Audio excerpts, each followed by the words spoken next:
If you're a woman over 50 and you're still counting calories, cutting carbs, or chasing the next diet trend, you're playing a game that was never designed for your body. Not because you were doing it wrong, but because the rules themselves were written for someone else entirely. Here is what actually happens. Menopause arrives. Your metabolism shifts quietly, without warning, and overnight, everything that used to work stops working. The same eating habits that kept you lean at 35 now seem to do the opposite. So you do what every article, every doctor, every wellness influencer tells you to do. You eat less. You cut carbs. You try keto. You try intermittent fasting. You give up entire food groups and white-knuckle your way through meals you used to enjoy. And the weight still comes back. That is not a willpower problem. That is not a laziness problem. That is what happens when you apply the wrong system to the wrong body at the wrong stage of life. The emotional weight of that, feeling like your own body has turned against you, is something no diet plan ever addresses. Because the industry was never designed to fix that. It was designed to keep you coming back for the next solution. So let me say this clearly. You are not broken. The advice you were given is. The diet industry, the entire framework of eat less, move more, count everything, was built around research conducted primarily on young men. It was never updated for women over 50. And after menopause, caloric restriction does not just fail to work. It actively works against you. Cutting calories sharply triggers a cortisol response in the body. And cortisol, especially after menopause, is one of the primary signals that tells your body to hold on to fat, particularly around the abdomen. Eating less, in that context, is not a strategy. It is a stress response. And stress, after menopause, is the actual enemy. In Okinawa, Japan, one of the longest-lived populations on Earth, women routinely live past 90 with lean, functional bodies. They're not athletes. They're not tracking macros. There is no keto. There is no intermittent fasting protocol on their kitchen counter. In traditional Okinawan daily life, the concept of going on a diet the way we understand it in the West simply does not exist, because they never needed it. These women eat specific foods and specific rhythms that work with post-menopausal biology, not against it. And these habits cost nothing. They require no gym. They demand no willpower because they were never built around willpower in the first place. Today I'm going to walk you through all 7 of those eating habits. But do not skip ahead to habit number 5, because that one directly contradicts what most Western nutritionists are still telling women your age to do. And it may be the single reason that despite everything you have tried, the weight has not moved. And before we get to habit number 3, I'm going to tell you about one specific food that Okinawan women eat every single morning that Western medicine is only now beginning to study for its effect on postmenopausal belly fat. Stay with this. It is worth your full attention. Habit 1. Hara Hachibu, the 80% fullness rule. This is a principle rooted in Confucian philosophy, passed down through generations in Okinawa, and embedded so deeply into their food culture that most Okinawan women no longer think about it consciously. It simply happens. The instruction is almost frustratingly simple. Stop eating when you're 80% full. After menopause, the hunger hormone ghrelin becomes significantly more erratic. It stops firing on a clean, reliable schedule, which means your hunger cues after 50 are genuinely less trustworthy than they used to be. By the time you feel full, you have almost always already eaten past what your body actually needed. Hara Hachibu bypasses that problem entirely. It removes the finish-your-plate reflex and replaces it with body awareness instead of body volume. At your next meal, at roughly the midpoint, put your fork down for 90 seconds and ask yourself one honest question. Am I still genuinely hungry, or am I just continuing because the food is still there? Habit 2. The morning miso ritual. This is the food I mentioned at the start. Most women in the West start their morning with coffee on an empty stomach. Coffee before food triggers a cortisol spike, and cortisol after menopause signals the body to store fat, not release it. Okinawan women start differently. A small warm bowl of miso soup is the first thing their body receives.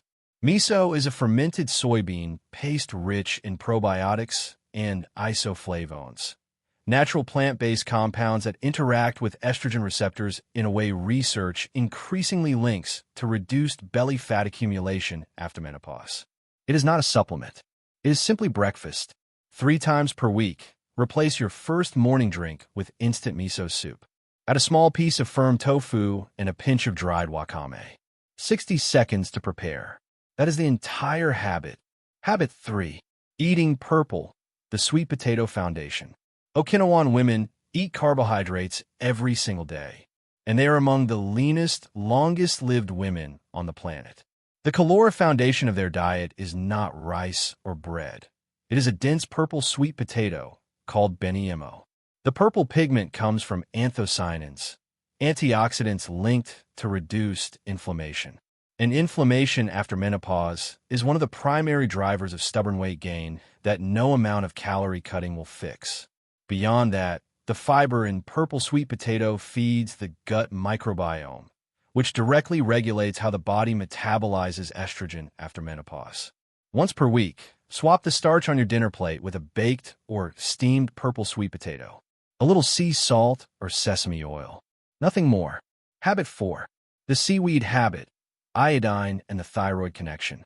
After menopause, the thyroid becomes significantly more vulnerable to iodine deficiency. A sluggish thyroid after 50 is one of the most commonly missed reasons women cannot shift weight regardless of what they eat.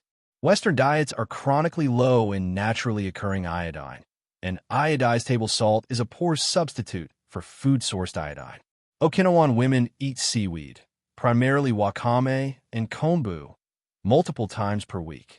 Seaweed is among the most iodine-rich foods on Earth, and it quietly keeps the thyroid functioning the way it is supposed to, long after menopause has shifted everything else. Twice per week, add a small handful of dried wakame to any soup or salad you're already making. It rehydrates in 5 minutes. It costs less than $5 a month. Habit 5. The tofu over meat protein shift, the counterintuitive one. This is the habit I told you not to skip. Western fitness culture tells women after menopause to prioritize high animal protein for muscle preservation. And here's what that advice leaves out. High animal protein elevates a hormone called IGF-1, insulin-like growth factor 1, which in post-menopausal women is linked to accelerated cellular aging and increased abdominal fat storage. The exact outcome you're trying to prevent. Okinawan women get the majority of their protein from tofu and fermented soy. Tofu is a complete protein. It contains all 9 essential amino acids your muscles need, but it delivers them without the IGF-1 spike.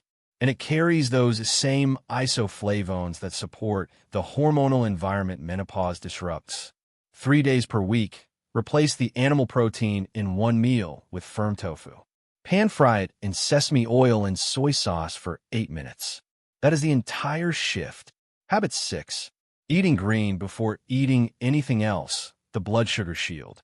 After menopause, insulin sensitivity declines sharply as estrogen drops. The same meal your body handled efficiently at 35 now produces a larger blood sugar spike at 55, which triggers an insulin response that converts excess glucose directly into abdominal fat. You cannot willpower your way out of a hormonal insulin response, but you can slow it down. Eating fiber-rich greens before anything else physically slows glucose absorption from everything that follows.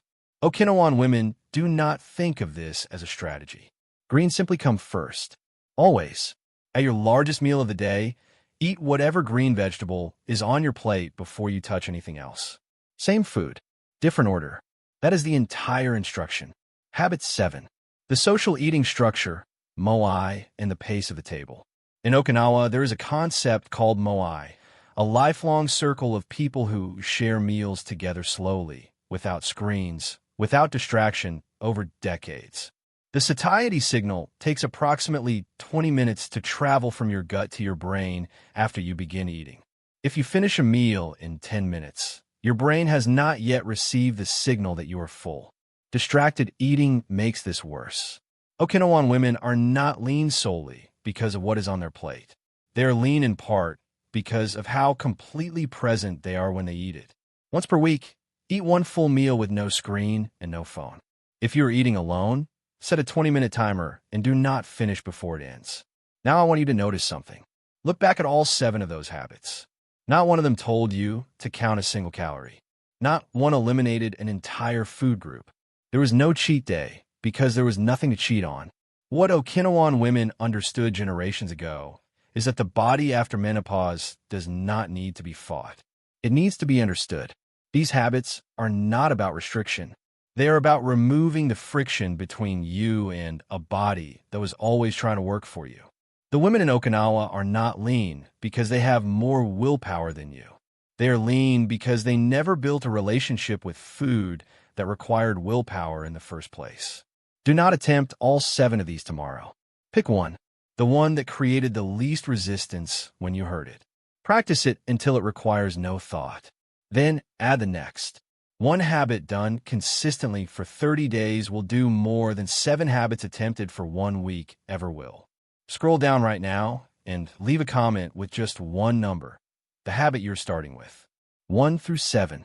That single act of commitment is more powerful than any meal plan you will ever purchase. And if this kind of thinking, real, cultural, time-tested wisdom that works with your body instead of against it is something you want more of, then subscribe. Because that is exactly what this channel is built around.